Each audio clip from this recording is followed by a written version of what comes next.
Hi there YouTube, Extreme Trains here. So, as you all probably know, our Twitter is a bin fire, but it does have uses sometimes, and in this case, it was very useful because it allowed someone in, as I understand it, Canberra, Australia, to post that they had seen the new variants of the Thomas & Friends Motorised 80th Anniversary engines available. So this morning, as soon as my local BW opened here in Sydney, I went down there and what did I find? But yes, they're here and they're ready for us to take a look at them. It looks like it was only in the case, which is like a box, as a packing box that comes from Mattel. I understand that there's only 8 engines in there, and you get 2 Thomases, 2 Gordons, 2 Flying Scotsmans, and 2 of the James. So I have managed to get 1 of each, and in this video, I'm gonna start out with the big blue. What are we waiting for? Let's do it.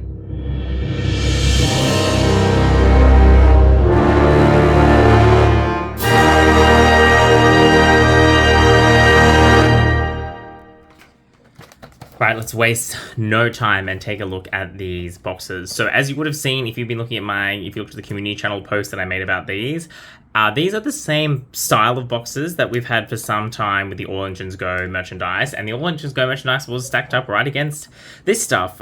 So you wouldn't really know that this is anything different from just usual Thomas, except for a couple of small clues. The first one, of course, is you've got your 80th anniversary little seal on there, which is really nice to see. So it's not a sticker like we previously had for some of the other anniversaries where it was like a stuck-on piece. It is just that there. The other thing is because Classic Thomas, so that appears to be what they're calling all of these. They're calling them the Classic engines, which is interesting given their CGI, which I don't quite know if I would call classic, but perhaps I'm showing my age.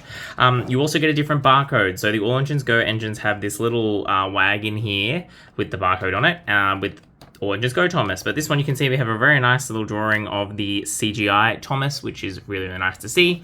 Come to the top again, you can see we've got the CGI Thomas render here showing us the character. Come around to the bottom, and again, now we've got another picture of the CGI Thomas on the barcode as opposed to the All Engines Go one. Otherwise, all the usual blah blah. You can pause and read that if you really want to. Copyright 2024. Again, then if we come to the side of the box, you can see here we've got a picture of Thomas, and then we come to the back,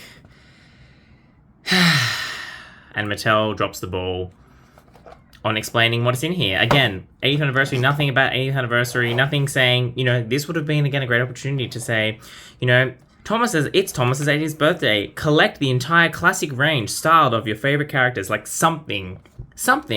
But there's no explanation of what this is supposed to be. And I think particularly because it is changing back to a more older style of Thomas, I think it would be quite confusing for a kid who loves All Engines Go, and that's the only Thomas they may have seen, and all their toys are All Engines Go. It would be quite confusing to get this, because you'd be like, it doesn't look like the same. And there's been no explanation provided for why the change is there. So again, you have this fantastic, what looks like at least fantastic piece of merchandise, and no explanation to explain what it is for. Anyway, that is what it is. What are we waiting for? Let's crack him open. Before we look at Thomas, I want to very briefly look at the instructions. Only to say that, yes, we have CGI Thomas's back, but then interestingly, the images they've used are not this Thomas. They are showing pictures of what looks to me to be one of the older classic, like Trackmaster 2, not Trackmaster 3 All Engines Go. Is this Trackmaster 4? Who even knows? Trackmaster 2 style engines because of the coupling rods and also the shape of the Thomas. So they've dug that out of the archives and haven't given us new pictures, which is interesting. But anyway, the rest of that is mumbo jumbo. Not interesting. This is what we've come for. So pick him up. It's quite heavy actually. That's my first observation. But we'll do the spin around. Oh, there you go. Okay, so let's have a look then. This is the Thomas face that we are dealing with. It's a pretty cool face. It's interesting that they've called this classic. I'm just going to move this. Yeah, you can see the face much better now with the light moved. Oh, there we go. I can get my coffee cup in there in a minute. Yeah, it's an interesting face. Quite like it. I like this angle, like when he's looking right at you. That's a very cute face. I think front on, It's a little bit funky. I probably would prefer the eyebrows to be not quite as high up. I don't know. Again, like from this angle, I think it looks really, really cool. Very fun. Not sure how I feel about it from the front on, whether it's the best Thomas face in that respect, but it's certainly very good. And again, it shows that because this is all printed, there's opportunity there for them to change the expression. So I think there's a lot of options here they could go with. What you're also going to notice is, yes, I think for the first time for a Mattel product, at least since the 80th or 70th, 60th anniversary big diecast Thomas, we have a white running board. Does it extend across the whole body? No, it does not. But practically, we have a white running board, and we also have buffers painted, shook. Not on the back, but at least on the front, we've got those details, which we haven't seen for forever. And we come to the side then. So this is where you can see we've got quite a bit of new stuff here. It's the riveted design. So again, it's interesting they've called this classic when it's clearly going for that kind of season 24 energy with the additional detailing.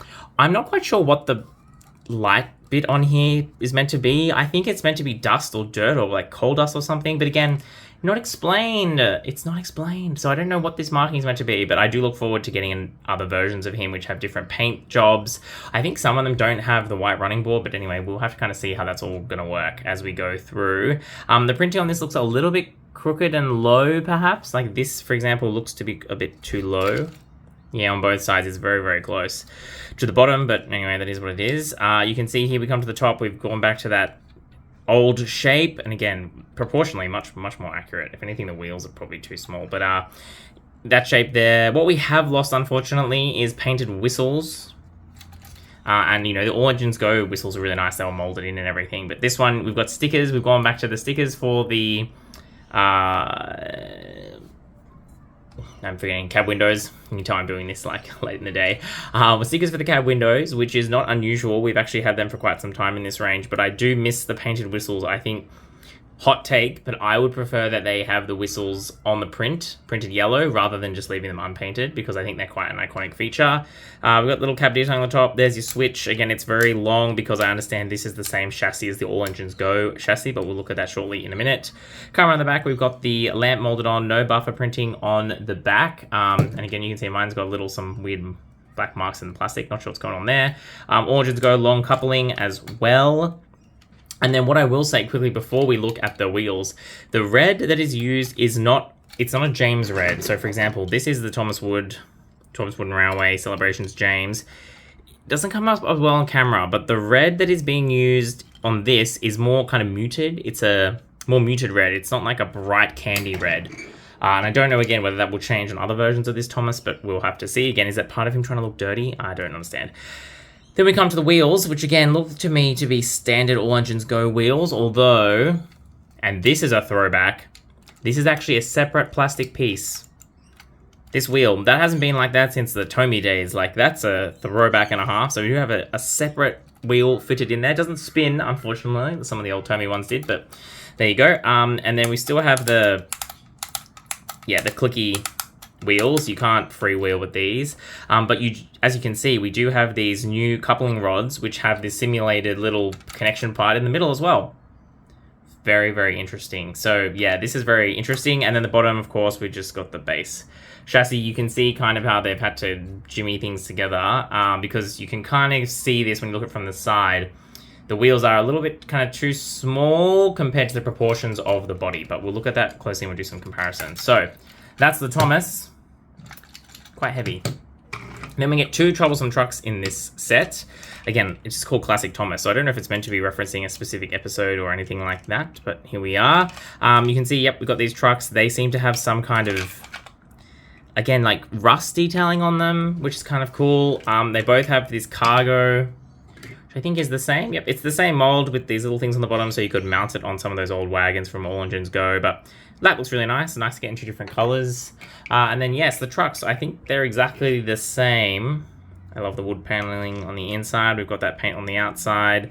Again, we've got these more realistic trucks that are a bit see-through. When I say trucks, I mean as in like the pony trucks for the wheels that are see-through. And we've also gone back to the round wheels on these, not the kind of geared wheels that we had for quite some time. So that looks really nice. No buffer painting, that's okay. And then we have faces, and these are again 3D faces.